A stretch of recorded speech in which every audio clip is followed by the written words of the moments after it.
कहानियों का जुक बॉक्स।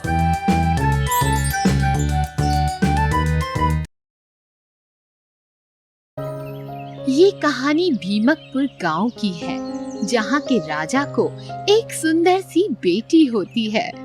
राजा खुश होकर सारे राज्य में समारोह का ऐलान करता है। राज्य के सभी लोग बहुत खुश हो जाते हैं और नई राजकुमारी के आने की खुशी में दिए जलाते हैं। राजा उसके बाद एक बहुत ही बड़े विद्वान मुनि को बुलाता है और अपनी बेटी की भविष्यवाणी उस मुनि से पूछते हैं। मुनि बड़े ही ध्यान से उस बच्ची की तरफ देखते हैं और उनकी आंखें घबराहट से बड़ी हो जाती हैं। ये नहीं हो सकता, ये नहीं हो सकता। पूरा दरबार और राजा ये सुनकर घबरा जाते हैं और तुरंत पूछते हैं, क्या हुआ मुनि जी, बताएं, आप इतने घबराए हुए क्यों हैं? मैंने भविष्य देखा और शायद आपको ये सुन दुख होगा, पर भविष्य में आपकी एक सुंदर सी कन्या की मृत्यु हो जाएगी, वो भी एक सांप के काटने पर। क्या ये सत्य है? आखिर क्यों? हर चीज का उत्तर मिले यह जरूरी नहीं, और हाँ, इसे रोकने का उपाय जरूर सोच सकते हैं। आप मुझ पर यकीन रखिए, मैं कुछ सामग्री बता रहा हूँ, वह ले आइए और एक बड़ा सा अग्निकुंड हवन के लिए तैयार कीजिए। मुनि के ये कहने पर तुरंत सारे सिपाही काम पर लग जाते हैं और फिर सब लोग शाम को महल के बाहर अग्निकुंड के पास इकट्ठे होते हैं। मुनि वहां आकर सारी सामग्री देखता है और उस कुंड में सिपाहियों से कह चंदन की लकड़ियां और सूखा भूसा डलवा देते हैं और फिर उसमें कपूर डाल आग लगा लेते हैं। आग की लपटें जोरों से उठने लगती हैं और फिर मुनि कुंड के सामने जोर जोर से मंत्र पढ़ने लगते हैं। अचानक भीड़ में चिल्लाने की आवाज आती है और वो लोग वहाँ से हट जाते हैं। देखते ही वहाँ उनको कुछ सांप दिखाई देते हैं जो कुंड की ओर लोगों के झुंड के बीच में से होते हुए आ रहे होते हैं और धीरे धीरे सांपों की संख्या बढ़ने लगती है और सारे सांप उस कुंड में खुद को भस्म कर लेते हैं और यज्ञ सफल हो जाता है। राजा काफी खुश होते हैं और उसी कुंड के पास एक नाग देवता का मंदिर मुनि के कहने पर बनवा देते हैं। अब आप फिक्र न करें, आपकी बेटी सुरक्षित है। और फिर मुनि वहाँ से चले जाते हैं। कई सालों बाद राजकुमारी एकदम जवान और खूबसूरत हो जाती है और फिर वो अपने पिता के साथ पूरे राज्य में घूमने जाया करती थी। एक दिन राजकुमारी अपने पिता के साथ जब राज्य में बने बाजार में घूम रही होती हैं, तभी उन्हें अचानक एक नौजवान सपेरा वहाँ दिखाई देता है जो कि सांपों को अपने सर पर बिठाकर उनसे खेल रहा होता है। राजकुमारी तुरंत वहां पहुंचती है और उन सबको उस सपेरे के सिर पर फन फैलाए झूम रहा देखती है। तुम्हें डर नहीं लगता इससे? कभी इसने तुम्हें काट लिया तो? आप फिक्र ना करिए राजकुमारी जी, यह मेरा बचपन से काम का हिस्सा है और मैं इन्हीं के बीच पला बड़ा हूँ, तो अब आदत सी हो गई है। वाह, हमने तुम जैसा अच्छा और बहादुर नौजवान कभी नहीं देखा जिसे सांपों से इतना प्रेम हो। सपेरा राजकुमारी की बात सुन बहुत खुश हो जाता है और राजकुमारी की सुंदरता देख उसका मन मोह जाता है। तभी राजा वहां पहुंचते हैं और अपनी बेटी का खुश चेहरा देख उस सपेरे को 3 सोने के सिक्के देते हैं और फिर वो लोग वहां से चले जाते हैं।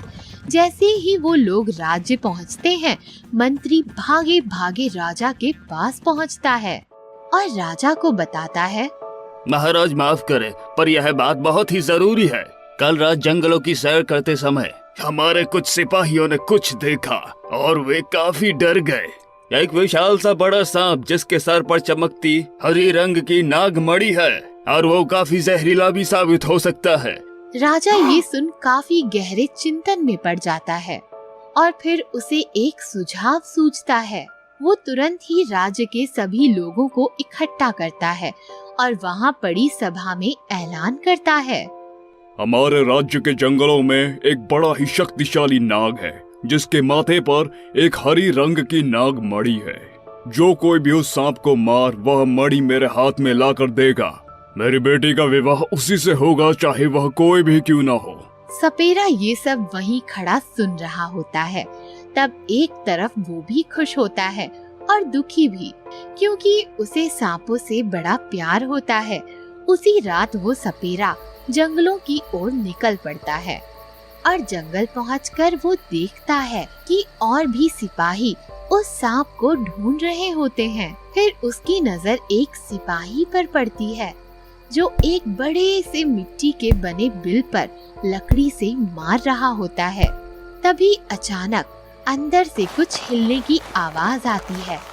वो सिपाही तुरंत ही लकड़ी में आग जलाकर उस बिल में डाल देता है और तभी वो विशाल सांप बाहर निकल जाता है और तुरंत ही बाकी के सिपाही उस पर जाल डाल देते हैं और लाठियों से उस सांप को मारने लगते हैं। तभी सपेरा एक पेड़ से ऐसी पत्तियां तोड़ कर लाता है जिसे जलाकर डालने पर वहां हो रहे धुएं से सारे सिपाही बेहोश हो जाते हैं और वो तुरंत उस नाग को जाल से बाहर निकाल उसको उसकी कमर में बंधे हुए छोटे से दूध के थैले से दूध पिलाता है। मेरी जान बचाने का शुक्रिया।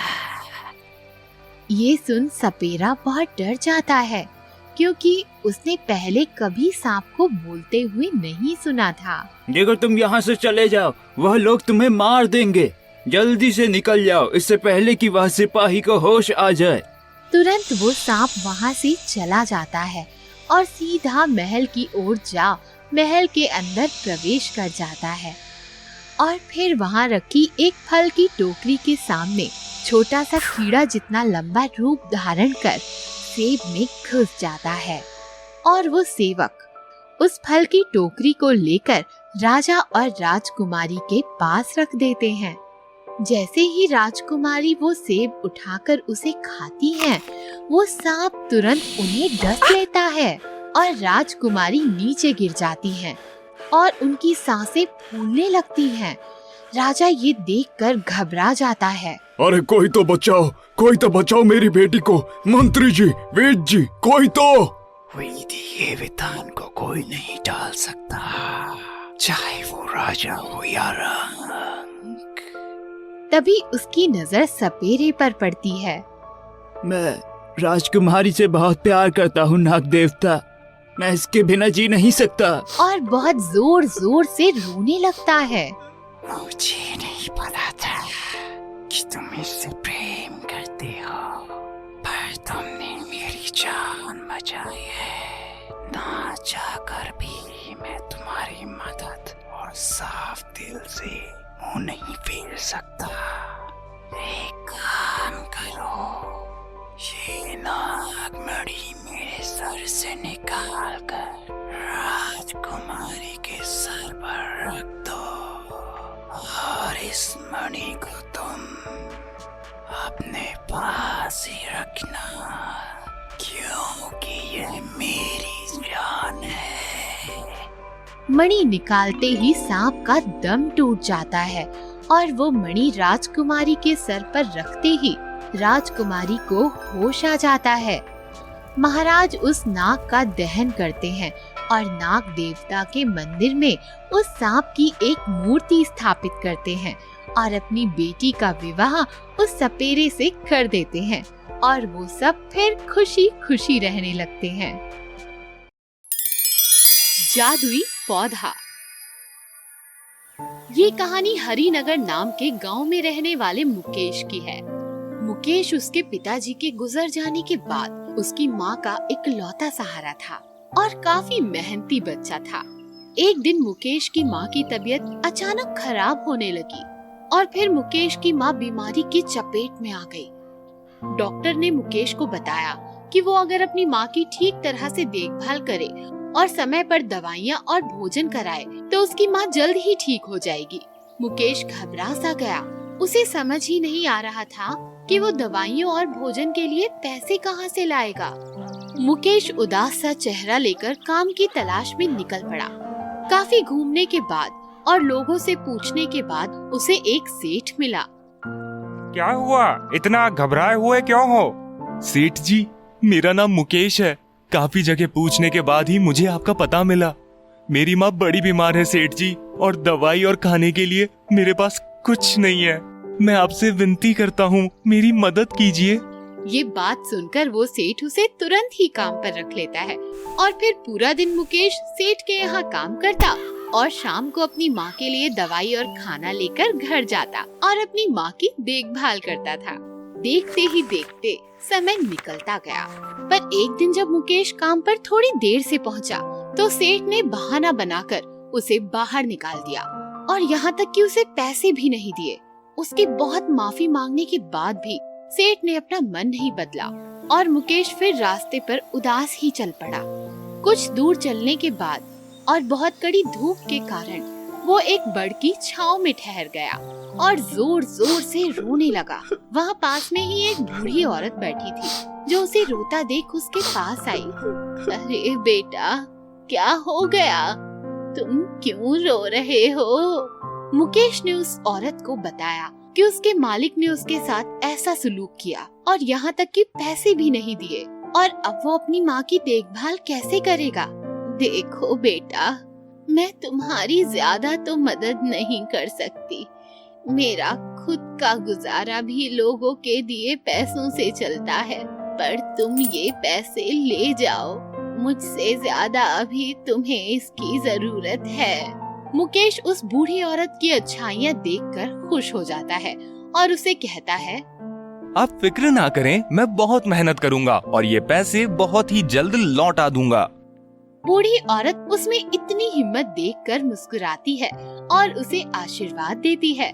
वो पैसे लेकर मुकेश अपनी माँ की दवाइयाँ लेता है और खुद के खाने के पैसे बचाकर दुकान से जा कुछ फसल के बीज खरीद लेता है और अपने घर के बाहर छोटी सी जमीन में बो देता है और फिर रोज सुबह उसे पानी से सींचने लगता है और साथ ही काम पर जाता है और बहुत ज्यादा मेहनत करने लगता है।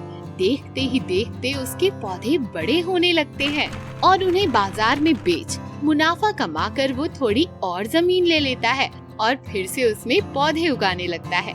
जैसे जैसे दिन निकलने लगते हैं, मुनाफा भी बढ़ने लगता है। धीरे धीरे मुकेश की माँ अच्छे इलाज और देखभाल से ठीक हो जाती है और सब कुछ बहुत ही अच्छा चलने लगता है। एक दिन उनकी पड़ोस में रहने वाली औरत मालती मुकेश की माँ से कुछ मांगने उसके घर जाती है। अरे माँ जी, थोड़ा सा चावल मिलेगा? मैं आपको परसों तक लौटा दूंगी। मुकेश की माँ कहती है, अरे क्यों नहीं, ले जाओ और लौटाने की कोई जरूरत नहीं, अंदर आ जाओ। जैसे ही मालती उसके घर के अंदर जाती है, वो देखती है कि वहाँ महंगा सामान और घर की चीजें और खाने के तरह तरह के पकवान हैं। ये देख मालती हैरान हो जाती है और वो घर जाकर अपने पति को सब कुछ बताती है और कोसने लगती है। अरे कुछ तो शर्म कर लो, वो लोग हमसे भी गरीब और गए गुजरे थे और आज इनकी हालत देखो, राजाओं जैसी है। और एक तुम हो, कहीं भी काम पर नहीं जाते, यहाँ तक कि सारे पैसे जुए में उड़ा चुके हो। यदि तुम ठीक नहीं हुए तो मैं यहाँ से चली जाऊंगी। हाँ। ये सुनकर मालती का पति आग बबूला हो जाता है और गुस्सा होकर वहाँ से चला जाता है। और जैसे ही रात होती है, वो चुपके से मुकेश के खेत में घुसकर वो सारे लगाए हुए पौधे नष्ट कर देता है और फिर अपने घर की ओर भागने लगता है। ये आवाज सुनकर मुकेश की नींद टूट जाती है और वो बाहर देखने के लिए निकलता है। उसके सारे पौधे नष्ट हो चुके होते हैं। ये देख उसका मन टूट जाता है और वो रोने लगता है। तभी अचानक वहाँ एक परी आ जाती है। क्या हुआ तुम्हारे पौधों को? मेरे सारे पौधे किसी ने नष्ट कर दिए। मैंने बहुत सालों की मेहनत कर छोटी छोटी जमीन लेकर और बीज सींच कर ये पौधे उगाए थे और रोज इनकी देखभाल में जुटा रहता था।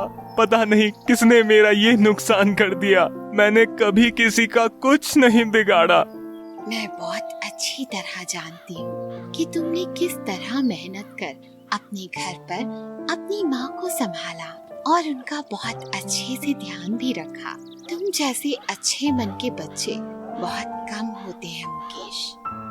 परी उसके हाथ में एक चमचमाता हुआ बीज देती है और उसे बताती है कि ये आम बीज नहीं है, इस बीज के बोने से उसे एक जादुई पौधा मिलेगा जो उसकी सारी मनोकामनाएं पूरी करेगा और साथ ही में उसके पौधे पहले से भी बेहतर उगने लगेंगे। मुकेश उस बीज को लेकर जैसे ही जमीन में डालकर उसको पानी देता है, उसमें से एक जगमगाता हुआ बड़ा सा पौधा बाहर निकलता है और फिर वो उस पौधे से जो भी मांगता है वो उसी समय वहाँ प्रकट होने लगता है। मुकेश का पड़ोसी चुपके से ये सब कुछ देख रहा होता है। मुकेश काफी खुश हो जाता है और परी उसे आशीर्वाद दे वहाँ से चली जाती है और फिर मुकेश का पड़ोसी घर लौट मन ही मन उस जादुई पौधे को चुराने के बारे में सोचने लगता है। एक दिन मुकेश उसकी माँ को शहर घुमाने ले जाता है और तभी उसका पड़ोसी वहाँ घुसकर उस पौधे को चुराकर उसके घर में एक बड़े से दराज में छुपा देता है। मुकेश लौटते ही देखता है कि उसका पौधा वहाँ से गायब है और ये देख वो बहुत उदास हो जाता है और बहुत दुखी हो जाता है और गुस्से में वहाँ से चला जाता है। खूब दूर चलने के बाद उसे वो बुढ़िया दिखाई देती है जिसने उसकी मदद की थी और मुकेश अपनी सारी परेशानियाँ भूल उस बूढ़ी से जा मिलता है और तुरंत पैसे निकाल उन्हें कहता है, माँ जी, ये आपके पैसे। मैंने आपको उस पेड़ के आसपास कई बार ढूंढा पर आप मुझे कभी ना मिले।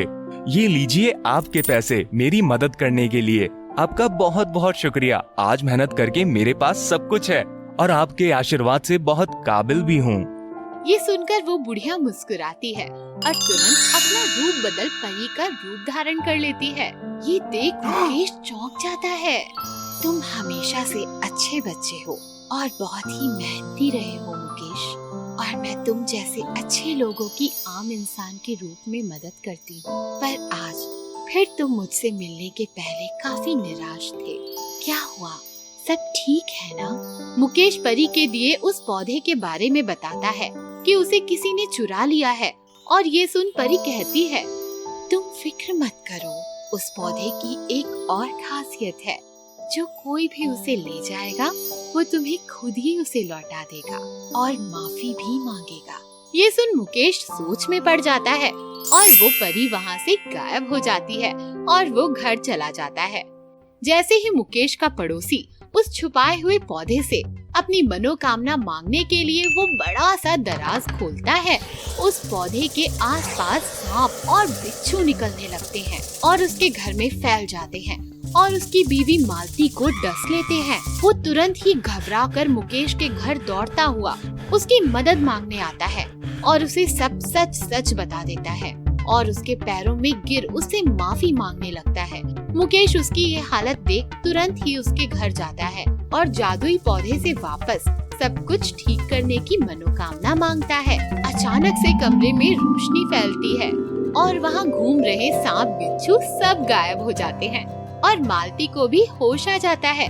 मुकेश का पड़ोसी उससे क्षमा मांगता है और उसके यहाँ काम मांगता है ताकि वो भी मुकेश की तरह मेहनत कर कुछ अच्छा कर सके।